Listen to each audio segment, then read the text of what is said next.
One of the fascinating things about Small Island is the fact that it's a multi-narrative novel, meaning that multiple narrative voices are used to tell the story. In this case, those of Hortense, Gilbert, Queenie and Bernard. Sometimes people use the term mosaic novel to refer to a narrative told from different perspectives, and it's an appropriate term here, I think, in that Levy seems to be piecing together a picture for us of post-war Britain.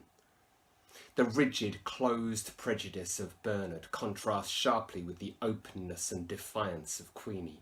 The humour and patience of Gilbert contrast with the haughtiness and independence of Hortense. The contrasting attitudes and perspectives on a changing Britain fuel a great deal of tension, providing us with a social commentary and insight into a country fragmented in terms of racial and class-based prejudice. It's also just very real, though.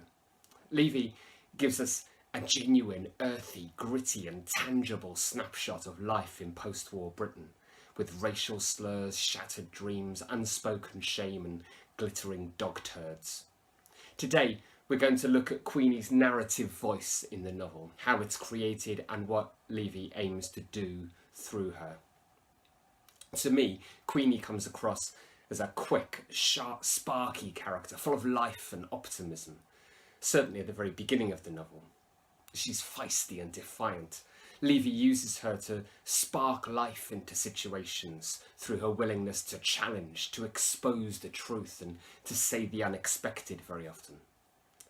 Let's look at one chapter closely to see how and where she actually does this. Chapter 26 begins with Queenie saying, "That blinking grandfather clock went off every 15 minutes.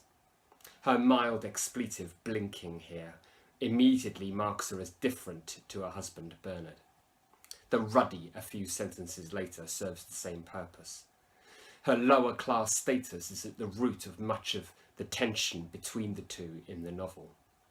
The marriage of the stuffy, tradition-tied upper-class Bernard to the earthy, blunt Queenie is doomed to failure from the start and is representative of the tensions that arise with the mixing up of Britain in class terms during and following the Second World War. I love this bit in the novel. It's a profound moment historically, of course. Chamberlain's address to the nation that ends with, "I have to tell you that no such undertaking has been received and that consequently this country is at war with Germany." They're sitting there together listening to the radio broadcast. The nation stands at the threshold of 6 years of brutal military conflict that will leave millions dead, reshape the political map of Europe and define Britain's role in global terms for the rest of the century. But what's Queenie thinking about? A very different, much more immediate domestic conflict. A little battle of her own. On the surface, quite trivial and insignificant. She's desperately trying to antagonise Bernard by clicking her knitting needles, wondering how long it will take him to overcome his typical English reserve and directly challenge or confront her about it. She knows that the most he's likely to do is tut. And even when he does finally comment, it couldn't be more indirect, could it? When he questions, "You've been knitting that garment for a long time?"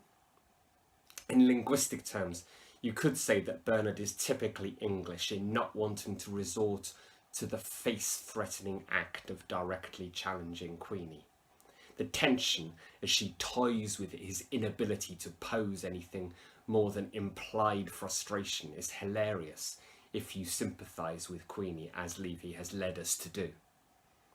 Later in the chapter, Bernard's silence is referred to once again. His silence perhaps represents his repression.